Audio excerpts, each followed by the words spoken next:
it's been a total media war. That's really what it's been. It's trying to create this illusion of all these horrors happening in Syria as undergone by the Syrian government.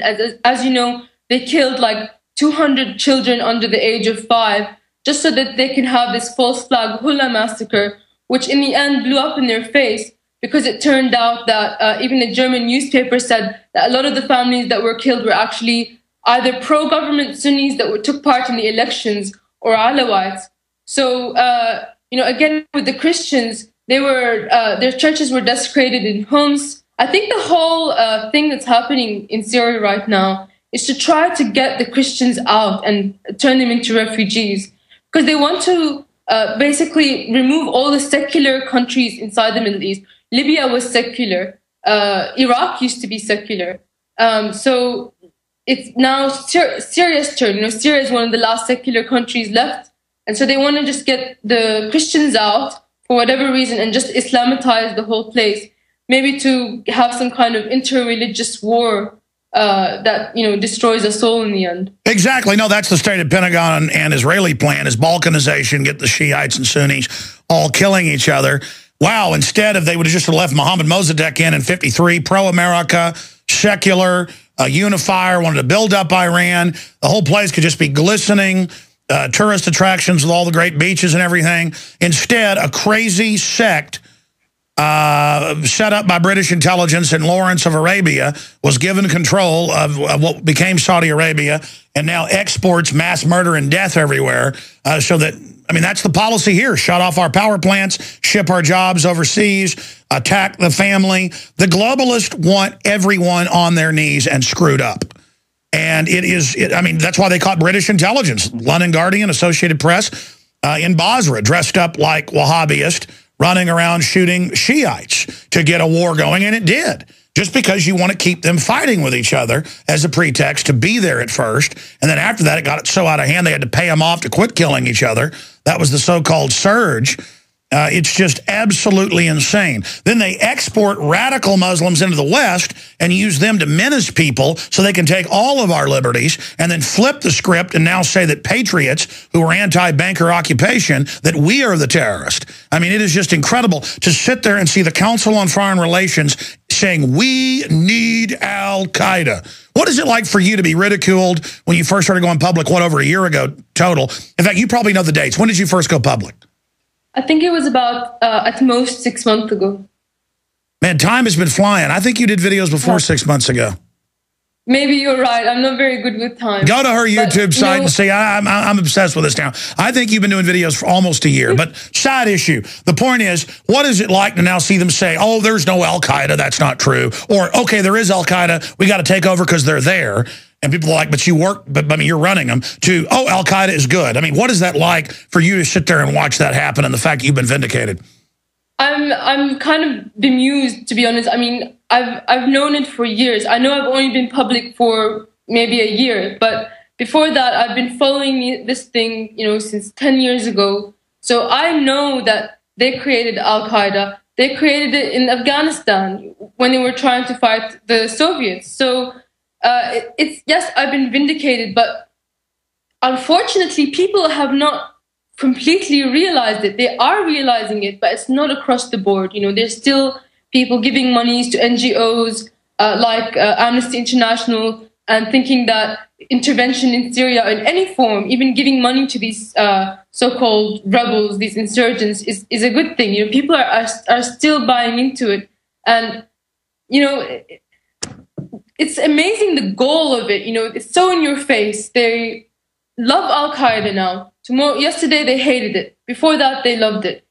Yesterday they were the terrorists. Muslims were the terrorists. Today, the veterans that fought, the American veterans that fought in the Middle East are now in America listed under the terror watch list. So it's just the way they work. It's total opportunism. They do it because it gets them power. That's the whole idea. And maybe there's some ideological basis behind it as well. The powers that be, they have that crackpot religion that they want to install. So And just to be technical, you went public about 8 months ago, so it wasn't 6, it wasn't years, but it was about 8 months ago. Now, again, since then, this has all come out in the open, which the power structure did not want to be out in the open. In fact, Bilderberg in Switzerland a year and 3 months ago was very upset from our internal moles that it was in the LA Times that al-Qaeda was being brought in by NATO, the U.S., and the Muslim Brotherhood out of eastern areas there in Egypt into the west in Libya.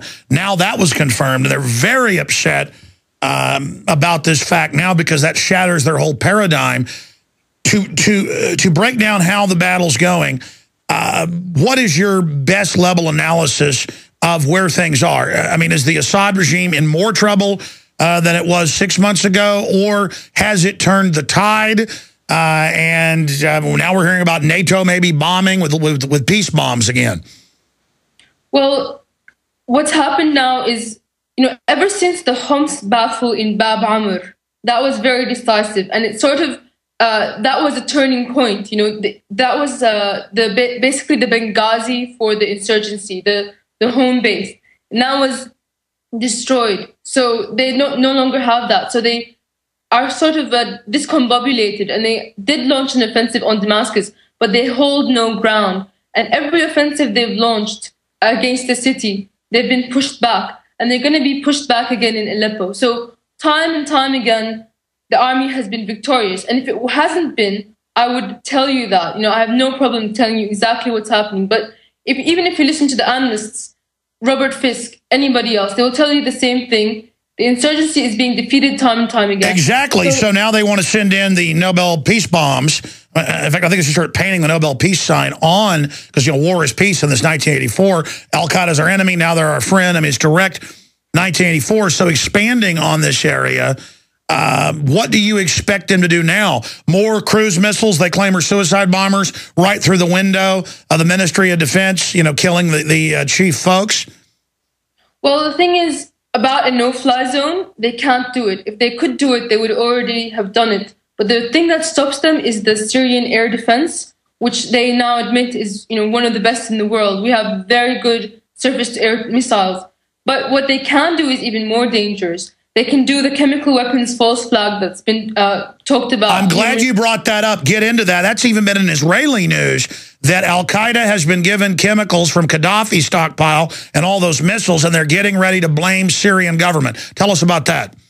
Even if it weren't Gaddafi's stockpile, I've heard a journalist, Lizzie Fallon, tell me that actually the insurgents the rebels in Libya were given chemical weapons and did use them against other tribes in Libya. So they have been used before. So the idea is to give the chemical weapons, or maybe they have already given them the chemical weapons to the Syrian insurgents. I think they already have, because we see them all wearing gas masks now. And there's shipments of gas masks coming in. And to launch a chemical weapon attack and then to accuse the Syrian government of doing it and take it to the Security Council. Because as things are now, because they can't do a no-fly zone, they'd like some other way to disarm Syria. They'd like something to hold over its head. And as we know what happened with Iraq, first of all, the UN came in and they made sure that Iraq couldn't defend itself. They made sure that Iraq doesn't have chemical weapons. And then the US attacked. So that's the same narrative over and over again. By the way, Syrian Girl, I told the guys on Monday I wanted to get you on, and I'd forgotten why I wanted to get you on when I saw you on the list today. I mean, I wanted a general report. That's why I wanted you on, is because you've been breaking down, and I went and looked up the articles you showed. It's even in Israeli news that al-Qaeda is getting chemical weapons and it may be a false flag. I mean, that's amazing. And then that's how they'll bring NATO in, saying, look at that dirty Assad. He used chemical weapons on his poor people. Amazing. Would be another big war crime by the globalist. Going to keep Syrian Girl with us for 5 minutes of the next hour, and then we're going to get into the fact that big offshore mega banks have sold the mortgages over and over again. In some cases, sold mortgages they never even owned or had. And the courts are so corrupt, a lot of times they'll just give you their house. They go, well, you're a big mega bank. You don't have a deed. These people have a deed. They paid for it with cash 27 years ago. SWAT team attack. It's just take it. But sometimes courts are actually ruling against the big banks. So We're going to break down the book, Clouded Titles. It's available at Infowars.com, InfoWarsShop.com, discounted, by the way, and you also get a free citizen rule book with it. And this is real strategies, because works as a paralegal. He's a former big news director, award-winning radio talk show host, TV, you name it. But Dave has gone off and written this book. And I've had a lot of the lawyers that are in his book on the show, that you see in USA Today and stuff, winning lawsuits against these big 6 mega banks that are stealing houses. But people are going to jail that are filing fake patriot mythology stuff. Okay? Declaring I'm not a citizen of the UN captured territory of the realm, and then they go to jail. We're going to talk about patriot mythology here, because I don't want to see you go to jail. I want you to get a tool that really kicks the hind end of the globalist, because we want to win here, okay? And when I say patriot, I'm a patriot. I love, and there's a lot of real law and a lot of real pro se out there. There's also a lot of bull, a lot of hokum, a lot of poppycock, a lot of balderdash, a lot of really scrambled baloney. Now, Syrian Girl, we're going to continue to the next segment on this. It's so important here today. The spectacle that in the last 2 weeks they've been hyping that Assad's going to use chemical weapons, and then admitting that, and suddenly you see al-Qaeda people running around with the gas mask, and even Debka files saying the word is al-Qaeda's got chemical weapons out of Libya and all those missiles they got. What's going to happen now with thousands of heat-seeking missiles, over 2,000 alone are heat-seeking and radar-guided, 10,000 plus of just general anti-aircraft missiles they got in Libya, and now our friend al-Qaeda, we're told, is going to have these? I mean, but how is sticking their hands down my pants at the airport going to save me, Syrian Girl, from their loving al-Qaeda?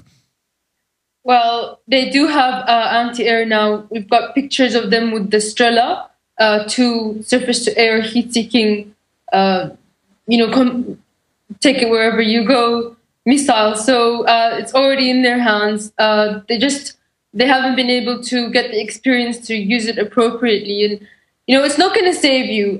This whole thing is going to destroy us all, because the only way this can end is in a war. And it might be a regional war. If you're lucky, it might be a world war. It might be a nuclear world war, because you have just Russia and China not backing down, and you have NATO and the GCC countries and Israel not backing down. So, if they don't pull back, this is how it's going to end, because Syria can't continue like this for years and years. Eventually something's going to break. Someone's going to move in, someone's going to cross that line. And when that happens, it's going to be all over, really. Do you want to apologize for being unpatriotic and not wanting al-Qaeda to murder and burn and kill hundreds of thousands of people? Syrian Girl, do you want to apologize that in the last 8 months you fought against this here on air? Do you want to support al-Qaeda like our president does? Do you want to pledge allegiance? Absolutely not. Absolutely not. I do not want to support al-Qaeda or anything. And so you're not pledging allegiance like our government has to al-Qaeda? Okay. I apologize for having an extremist on. Hold on.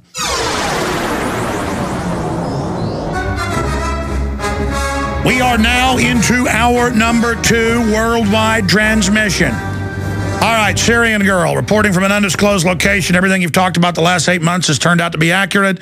The Russians are talking about the Third World War. A lot of analysts are. You've got the floor for the last 5 minutes of this portion of the interview to break down other facets. Thank you very much.